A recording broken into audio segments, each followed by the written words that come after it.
Hello everyone, myself professor Sheikh Mohammad लेकर के आया हूँ एक इंफॉर्मेटिव वीडियो और शायद ये नए आर्ग्यूमेंट्स को ओपन कर सकता है आज का टॉपिक। जब भी हम लोग एमबीबीएस अब्रॉड्स की बात करते हैं या एमबीबीएस अब्रॉड जाने की बात करते हैं तो कई स्टूडेंट्स, कई पेरेंट्स, कई सवाल ये उठती है कि जब वो बच्चे हिंदुस्तान लौटते हैं तो हिंदुस्तान में आने के बाद में इन बच्चों को हम लोग कहते हैं FMG, foreign medical graduates. India में एमसीआई की तरफ से एक स्क्रीनिंग टेस्ट होती है जिसे इन बच्चों को अपीयर करके क्लियर करना होता है। उसी के बाद में इन्हें परमिशन, इनका रजिस्ट्रेशन नंबर, इन्हें एक लाइसेंस मिलता है जिसके बाद में ये यहाँ पर हिंदुस्तान में, इंडिया में एमबीबीएस प्रैक्टिस कर सकते हैं। जी हाँ, मैं बात कर रहा हूँ फॉरेन मेडिकल ग्रेजुएट्स की। कई बार कई बच्चे, कई पेरेंट्स ये सवाल करते हैं कि एमबीबीएस अब्रॉड नहीं जाना चाहिए क्योंकि हिंदुस्तान में आने के बाद में एफएमजी का पासिंग परसेंटेज काफ़ी शॉकिंग है। देखते हैं एक स्टैटिस्टिक्स को कि किस प्रकार वो बताता है। 2012 से लेकर के 2020 का ये ऑन एन एवरेज ग्राफ दिया गया है जहाँ पर FMG MCI screening passing ratio आप दे सकते हैं। तो 2012 में 28% को अगर आप छोड़ दें तो कहीं पर भी आपको ये डिजिट्स 20 क्रॉस होते हुए नहीं दिख रहा एक्सेप्ट 2019। इसका मतलब ऑन एन एवरेज अगर आप देखेंगे तो 15% के आसपास ही बच्चे अभी तक एफएमजी को क्लियर कर पाए हैं। लगभग 25,000 से भी ज़्यादा डॉक्टर्स आज तक पेंडिंग है, उनका एफएमजी या एमसीआई एग्जाम्स क्लियर नहीं हो पाया। If you have to see or if you have to understand 2021 result, 2021 का रिजल्ट अगर आप देखते हैं तो करीब 23% बच्चे पास हुए हैं बट 71 बच्चे उनका रिजल्ट फेल दिखाया गया है। अगर आपको समझना होगा कि क्या रीजंस है, क्या कारण है कि ये बच्चे फेल क्यों होते हैं। क्या एमसीआई स्क्रीनिंग एग्जाम बहुत टफ है? Is it so? क्या एमबीबीएस अब्रॉड का सिलेबस और हमारे हिंदुस्तान में पढ़ाया जाने वाला एमबीबीएस का सिलेबस अलग है? क्या इनका पेपर करेक्शन का पेपर पैटर्न बहुत कॉम्प्लिकेटेड है या स्क्रीनिंग के लिए जो क्राइटेरिया है वो बहुत ही टफ है? या ऐसे भी मान लीजिए, क्या ये एफएमजी के स्टूडेंट्स जिस कंट्री में, रशिया में, चाइना में, फिलीपाइंस में जाते हैं वहाँ पर पढ़ाई नहीं होती एमबीबीएस की। कई बार तो सीधा सीधा यही ब्लेम हो जाता है कि ये बच्चे वहाँ पर एंजॉय करने गए थे, पढ़ने गए ही नहीं थे। ये रीजंस हमें इसलिए सुनने मिलता है क्योंकि हमारे सामने जो एग्जाम्स के रिजल्ट्स हैं वो बहुत कुछ कहते हैं। अगर आपने एमसीआई का सिलेबस देखा होगा तो 300 क्वेश्चंस का ये पेपर पैटर्न, जिसमें 19 सब्जेक्ट्स, जिसमें एनाटॉमी, फिजियोलॉजी, बायोकेमिस्ट्री, पैथोलॉजी, पूरा वैसे का वैसे ही 19 सब्जेक्ट्स जो इंडिया में होता है, अब्रॉड में होता है, WHO ने दिए गए सारे, पूरे हर कंट्रीज में इसी तरीके से चलता है। इसमें number of questions her units में कितने आएंगे वो पूरा क्लियरली एमसीआई देती है। इन बच्चों को आने के बाद में एग्जाम्स को प्रिपेयर करते वक्त इस एमसीआई सिलेबस का ध्यान देना बहुत ही जरूरी है और देते भी होंगे। फिर भी क्या रीजन है? So why FMG results are very poor? Why? That's a question. इस क्वेश्चन के लिए जब भी मैंने बहुत सारे मेडिकल ग्रेजुएट से बात करने की कोशिश की जिन्होंने फर्स्ट अटेम्प्ट में पास किया, कई लोगों को 3 अटेम्प्ट लग गए, कई लोग अभी भी अटेम्प्ट दे रहे हैं, तो उन सभी बच्चों से जब हमने इंटरेक्शंस किया कि क्या रीजंस होता है कि why there are subsidies that why students are not clearing that easily, जिसमें कुछ पॉइंट्स हमें समझ में आया। वो ऐसा है कि एमबीबीएस अब्रॉड का जो सिलेक्शन है, अब आप यहां पर समझिए तो यहां पर 3 पॉइंट्स हैं, 3 बहुत ही इंपॉर्टेंट डिसेंट पॉइंट्स ये बताती है कि ये जो एफएमजी का रिजल्ट्स है ये डिपेंड करता है 3 पैरामीटर्स पे। पैरामीटर नंबर 1, जब ये बच्चे अब्रॉड जाते हैं मेडिकल एमबीबीएस करने के लिए, अगर आपको याद होगा तो हिंदुस्तान में नीट एग्जाम्स होती है और नीट एग्जाम्स में जो इंडियन गवर्नमेंट मेडिकल कॉलेजेस रहती है उनके कट ऑफ्स 580, 590 ओपन कैटेगरीज में कट होती है।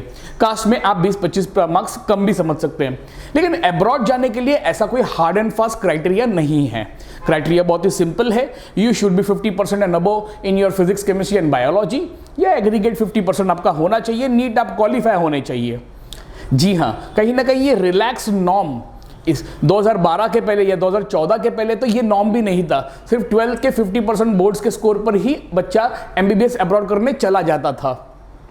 आज जो बच्चे एमबीबीएस अपीयर कर रहे हैं, कहीं ना कहीं इन लोगों ने अपने टाइम पर नीट दी थी। अगर आप 3 साल पहले की बात करेंगे तो जो भी क्वालिफाई करके आए हुए बच्चे हैं उन्होंने शायद नीट भी नहीं दी थी हिंदुस्तान में, क्योंकि पैरामीटर्स ही नहीं थे अब्रॉड में जाकर के नीट क्वालिफाई करने की। Internal exam pressure overseas universities are relax as compare to that of India. जी हाँ, एग्जाम में जो इवैल्यूएशन का पैटर्न होता है इंडिया में कंपेयर टू अदर कंट्रीज में, पॉइंटर स्केल्स पे वो लोग चलते हैं। 30 आवर्स का एक पॉइंटर स्केल्स वो लोग क्रिएट करते हैं। तो उसमें बच्चों को पास होने के लिए क्राइटेरिया वाइवा बेस्ड होता है, क्लासरूम टीचर टाइप एग्जाम्स होते हैं। जिस तरीके से हमारे एग्जाम पैटर्न से वैसे उनके नहीं है। तो काफ़ी assessment is very much relaxed. No fail concept आप कह सकते हैं इसके लिए। Lack of time for screening test preparations. बहुत सारे बच्चे 6 ईयर कंप्लीट करने के बाद में जब हिंदुस्तान लौटते हैं तो अगले 6 महीने के अंदर ही वो लोग एक अपना फर्स्ट FMGE का जो फर्स्ट स्क्रीनिंग टेस्ट है वो फेस कर लेते हैं।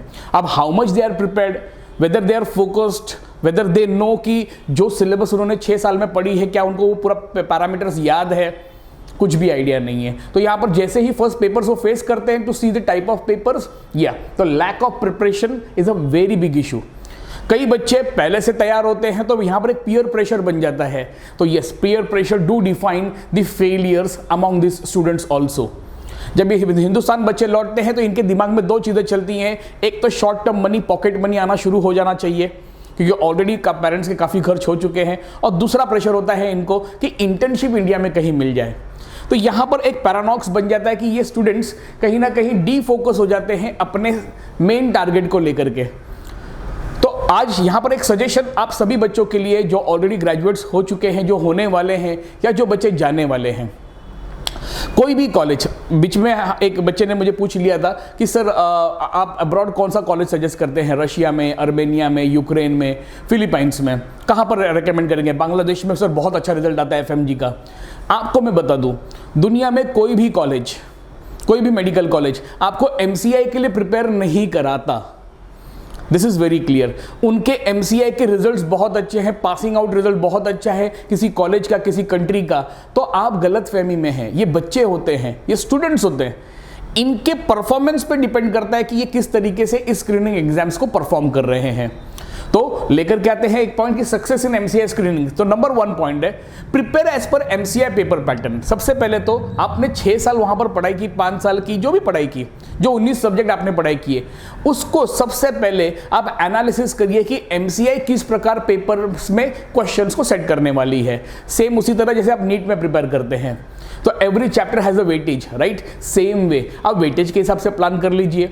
इंडियन बुक्स के ऑथर्स को फॉलो करना बहुत जरूरी है। आपको वहां पर भी पता होगा, यहां पर भी पता है कि Indian authors, yes, you have to study from books of Indian author. हो सके उतने आप मॉक टेस्ट को सॉल्व करिए। मॉक टेस्ट सॉल्व करना, बहुत सारे बच्चे सोचते हैं कि मैं पढ़ते रहूंगा, मैं नोट्स बनाऊंगा, मैं पॉइंट्स बनाऊंगा तो शायद मेरा प्रिपरेशन हो जाएगा। Very important is you have to face questions in a limit of time, क्योंकि सारा फ्रेम टाइम के ऊपर होता है। जहां तक आप जानते हैं कि काफी लंबा प्रोसेस होता है इस एग्जामिनेशंस का भी, तो कंसंट्रेशन इज वेरी इंपॉर्टेंट। तो आपको क्वेश्चन सॉल्विंग में ज्यादा ध्यान होना चाहिए, जिसकी वजह से आपकी जो प्रायोरिटी है वो आपका फोकस एग्जाम्स को लेकर के होगा, कम से कम डिस्ट्रैक्शंस के लिए। इन सभी के साथ में कई बच्चों ने अभी न्यू जो लेटेस्ट सक्सेसफुल आ रहे हैं रिजल्ट्स, उन्होंने अपना MBBS प्रिपरेशन जब वो 3rd ईयर में थे तभी से उन्होंने MCI को टारगेट करना शुरू कर दिया था, क्योंकि वो जानते थे कि अगर हिंदुस्तान में आएंगे और यहां पर आने के बाद में स्क्रीनिंग टेस्ट में अपीयर करना है तो let us focus that on first. आप दुनिया में किसी भी कंट्रीज में चले जाइए, आप MBBS करने रशिया चले जाइए, यूक्रेन चले जाइए, Philippines, Georgia, Kazakhstan, Kyrgyzstan, Armenia, whichever country you name, you go. But when you are going to come back you have an option that you have to crack MCI। तो जो students ये सोचते हैं कि sir क्या Russia का बहुत अच्छा रिजल्ट्स है, या सर चाइना में रिजल्ट्स तो बहुत अच्छा आ रहा था, बांग्लादेश का रिजल्ट तो ऑसम है, क्यों ना हम बांग्लादेश जाकर के करें। आप बांग्लादेश जाकर के MBBS करके आ जाओगे तो आपका ऑटोमेटिकली MCI रिजल्ट अच्छा आ जाएगा क्या? ये सारे पैरामीटर्स अलग अलग हैं। जितने भी कंसल्टेंसी फर्म्स होती है उनका कोई ना कोई कॉलेजेस से, कोई ना कोई यूनिवर्सिटी से एसोसिएशन होता है, वो वहां पर बच्चों को प्रमोट करते हैं। माता पिता सवाल पूछते हैं कि सर इंडिया का एग्जाम कैसा हो जाएगा? नहीं, पास हो जाएगा, सब बच्चे पास होते हैं। आज यहां पर आपने देखा कि सभी बच्चे पास नहीं हो रहे हैं। यस, मेजॉरिटी 70% से ज्यादा बच्चे ऐसे हैं जो पास ही नहीं हो पा रहे हैं, क्लियर ही नहीं कर पा रहे हैं। इसका मतलब बहुत सिंपल है, आप जितने भी बच्चे बाहर जाने के प्लान में हैं, MBBS अब्रॉड्स करने के प्लान में हैं, आपको जाते वक्त ही इस चीज़ का ध्यान रखना होगा कि हिंदुस्तान में आने के बाद में आपको MCI की स्क्रीनिंग टेस्ट जो आगे जाकर के नेक्स्ट बन जाएगी, जिसमें clinical rotation based type of exams भी आएंगे as per new draft. Still they are on hold, but yes, this entrance based, MCQ based, you have to practice it up.